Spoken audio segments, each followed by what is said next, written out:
Please call the next case, yes. Next, we have In-Ray Nisporik, Scott Staffney arguing for appellant, Ryan Carson arguing for appellees. All right, thank you. Mr. Stepney, would you like to reserve any time for rebuttal? I would, 5 minutes. All right, thank you. Please begin. The bankruptcy court needed to adjudicate that subject matter jurisdiction existed in order for it to have dismissed Nisporik's adversary complaint, as well as to have granted the purported creditor's motion for relief from stay. And with respect, it is Nisporik's position that this court has a sua sponte duty to determine on its own whether subject matter jurisdiction was proven with regards to each of the bankruptcy court orders upon which these appeals are premised. Nisporik would urge this panel that consideration of Nisporik's late filed brief with regards to her appeal of the bankruptcy court's grant of release from stay might help this panel in performing this task, which is part of the judicial discipline necessary for the exercise of Article III judicial power. And those same arguments will be offered to those appellate courts, which will review this panel's decisions regarding the bankruptcy court's exercise of Article III judicial power applicable to the facts of this case. So, counsel, are you suggesting that the bankruptcy court didn't have jurisdiction to resolve the adversary proceeding that your client filed? No, I'm not, Your Honor. He did. What I am suggesting is that even as part of that adversary proceeding, in order for it to have been dismissed, there would have had to be, you would have had to have found that there was jurisdiction over the claims which were being made, because the two things are pretty much indistinguishable. While he must have found that he had jurisdiction with regards to the motion for relief from stay, he still needed jurisdiction in order to have dismissed the adversary complaint on the merits, which he did.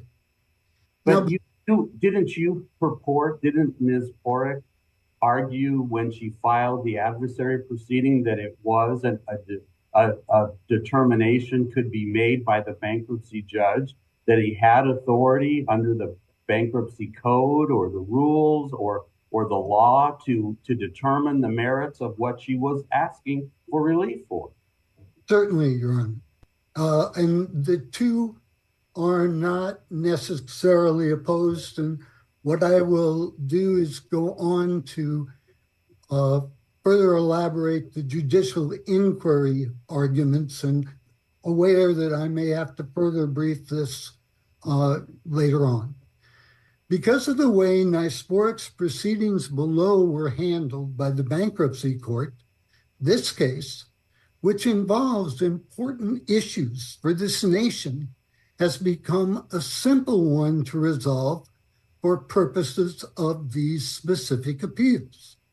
Nisporik appeals assert that the bankruptcy court prematurely dismissed her claims against the statutory trustee and the purported creditors before that trial court conducted a proper judicial inquiry as to the facts and law on which those trial court decisions were premised. The factual and legal issues which are before this court regarding the bankruptcy court's decisions include, without limitation, those set forth at pages 4 through 5 of Nisporic's opening brief, and also the one asserted by respondents regarding the appropriate standard for denial of the motion for reconsideration, and also with regard to appellant's assertion that Nisporic's claims were, the appellee's assertion that Nisporic's claims were appropriately dismissed pursuant to the equitable doctrine of claim preclusion. Appellees do not dispute that the bankruptcy court adjudicated disputed facts pursuant to a motion for summary judgment in order to reach its judgments dismissing Nisporic's adversary complaint and granting the purported appellant's motion for relief from stay. Excuse me, counsel, just 1 second. But what you're saying is the court resolved disputed issues of material fact. And in fact, the court's decision revolved around the doctrine of collateral estoppel or issue preclusion, correct? Yes. Okay. You did not, in your opening brief that you filed in either appeal, address the doctrine or the application of the doctrine of collateral estoppel. So why shouldn't this court simply affirm the decision based upon your failure to address that basis of the court's ruling? Your Honor, the appellees had the burden of proving its preclusion argument, but they cited no authority whatsoever. The facts of this case entitle them to application of equitable. Does that matter? Does that matter to us if the basis of the court's decision was a legal one and you don't address it on appeal? I believe it does, Your Honor.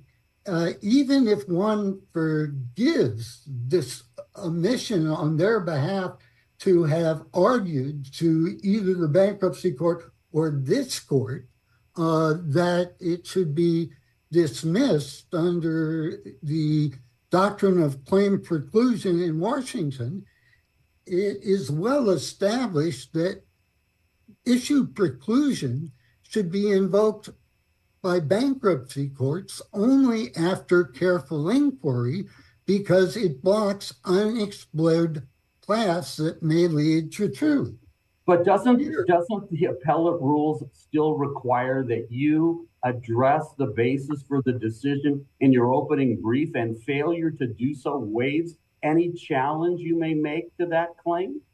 Well, Your Honor, actually, the opening brief has many facts that go to that. For example, when you get to the question of claim preclusion, it's based on the notion that a claim can be precluded where a note has been lost and that has not been disclosed.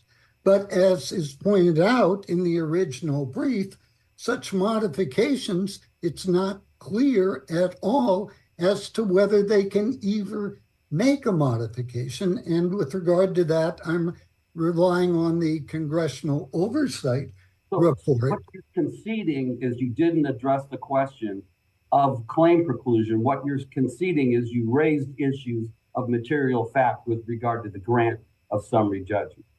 Your Honor, I would prefer to say I am not conceding anything. It has long been a principle of equity and of justice that courts will look to the facts and apply the law.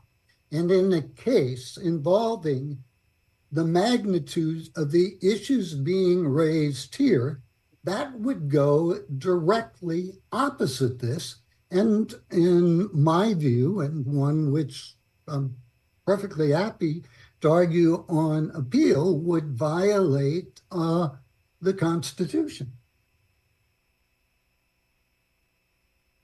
I'm happy to answer any other inquiries you have with regard to that. But what I would say is here, preclusion has not been shown to be appropriate either factually or legally for the reasons stated in the Spork's reply brief at pages 13 through 17, including without limitation the question of fact and law as to whether a purported creditor of a note which has been lost has the authority to enter into a modification. And of course, that gets us back to the subject matter jurisdiction argument that I began with, because the note itself has its own creditor requirement that they be a note holder, and Washington statutes have a statutory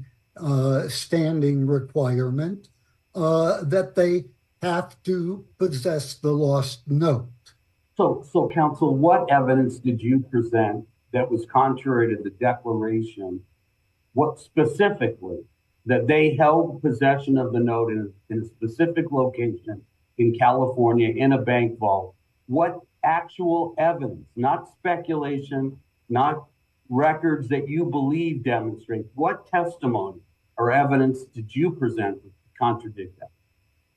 Your Honor, I referred, or not, my clients referred to the declaration of the appellees, which was supposed to prove that, and they showed that the assertions in that declaration that the note was attached and the deed of trust was attached were false, and that was made under penalty of perjury. Now, you answer my question. The question was the declaration that stated the note was in existence in a bank in California and they had possession of. What evidence did you present that that was in fact not true?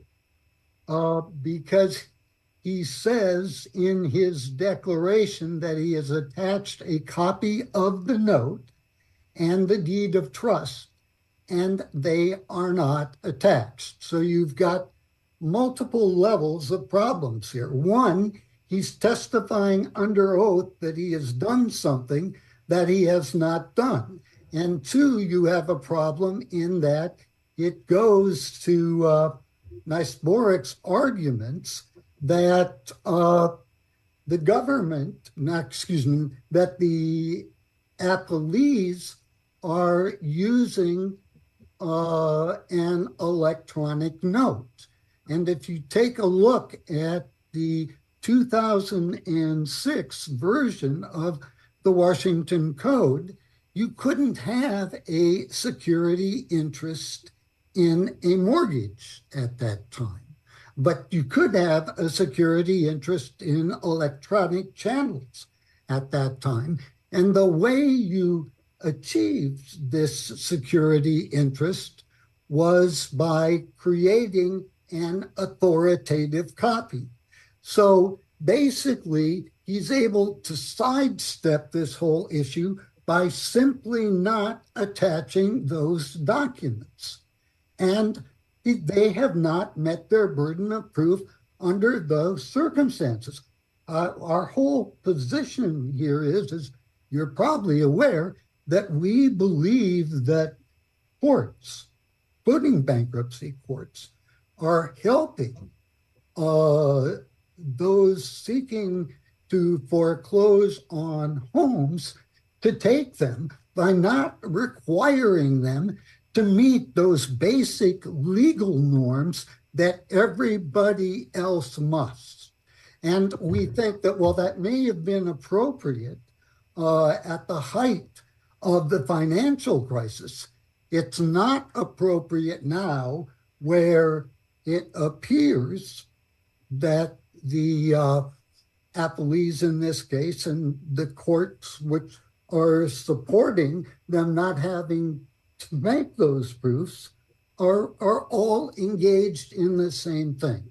And so it is our position that under these circumstances, the bankruptcy court, this court, the Court of Appeals, and the Supreme Court have an obligation to the people to investigate these charges where they go to the very basis of the court's power to decide these cases. Right. You have about half a minute left. Do you want to reserve? Yes. All right. Thank you. Appellee?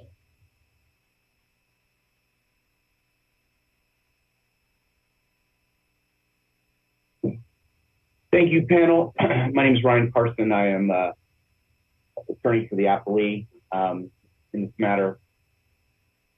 I don't have a lot of time necessary here.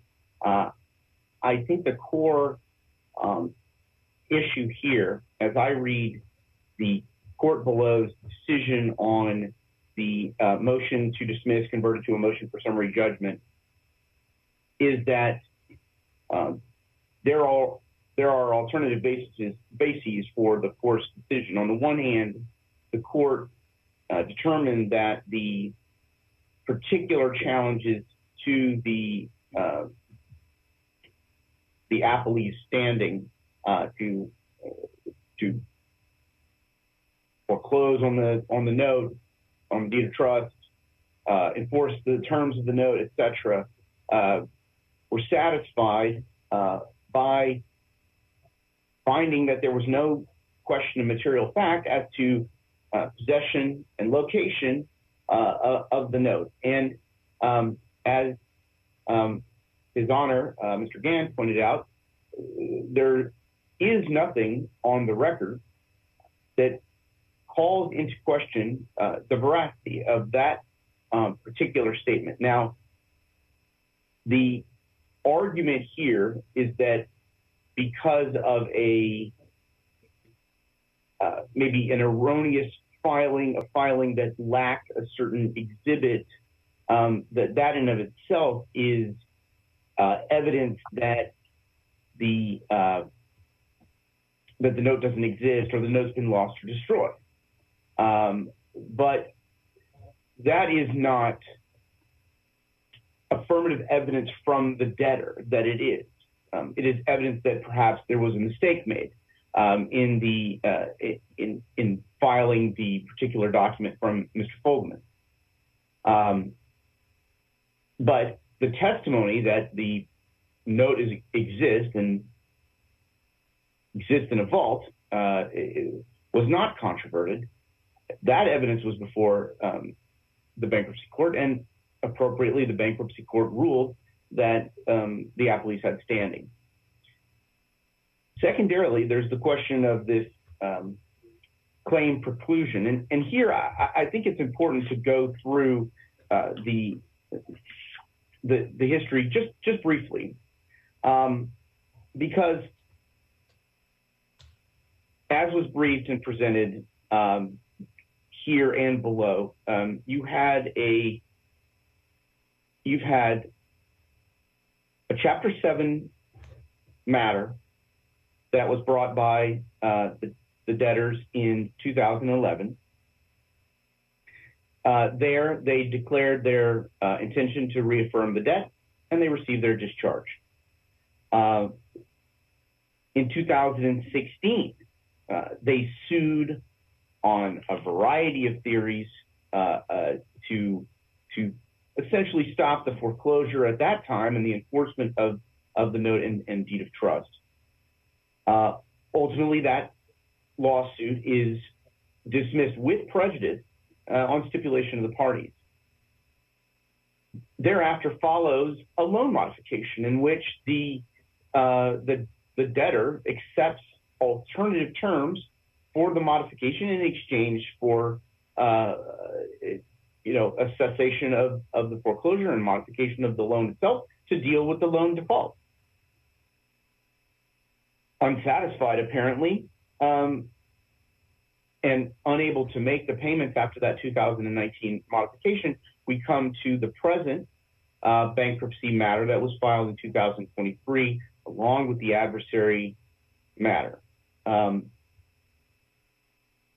And here, contrary to prior representations, prior attempts at stopping all of this, the debtors now claim essentially that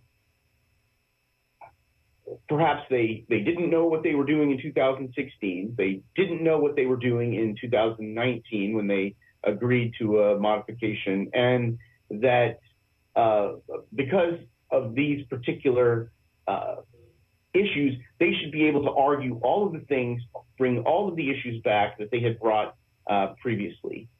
The court below rightly determined that these issues, the questions of standing, the questions of a variety of what he calls judicial inquiries, were barred by either the doctrine of collateral estoppel or res judicata. And there's no evidence to suggest that the court did not make an appropriate factual inquiry. Admittedly, the opinion on the motion for summary judgment is short, but is what we are saying, is what is being requested, is that the court below present some voluminous finding of fact and conclusion of law in order to support a conclusion that the court has reached, or that in and of itself is error. That seems like a stretch to me, that would be error, that would be considered error. Finally, with regard to the issue of claim preclusion itself, as Judge Gann properly pointed out, and as we pointed out in our briefing, the issue, the argument for why the court below was wrong on the issue of claim preclusion is absent from the opening brief. And this in and of itself indicates that this court shouldn't even consider arguments as to claim preclusion. Counsel, can I ask you, is the same thing true of the stay relief question and the question on reconsideration that was filed? Is there anything in the opening brief that addresses stay relief or reconsideration? I haven't seen either, Your Honor. And I have the brief in front of me. I reviewed it before the hearing. And when I read this brief, it is a recitation of the judicial inquiries and the issues that they've had all along with regard to where's the note, standing to foreclose, no possession, etc. But as to the procedural issues that you have asked about, I don't see it there. This particular debtor has been very, steadfast in her determination to stop this foreclosure at all costs. And certainly on a human level, I can understand that.